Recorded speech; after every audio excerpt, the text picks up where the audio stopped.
Welcome everybody to Level 1, Unit 3 and Circular Patterns. In the theory presentation for this unit, we will look at the incredible variation that is possible with circular patterns.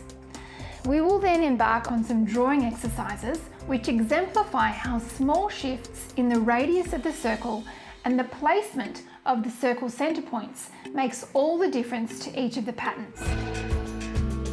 We are going to draw up 3 pattern variations, and then I am going to demonstrate making one of them into a physical mosaic sample. I'm really excited to be sharing this pattern with you because this is actually my favorite pattern. I love the variation. I love the detail. I love the way that small adjustments in the radius and the placement of the center point can create completely different patterns.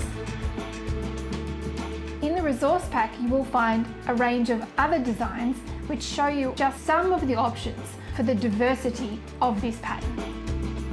You'll be able to use the system that I show you in this unit to make the designs your own and to explore different ways of building your circular patterns.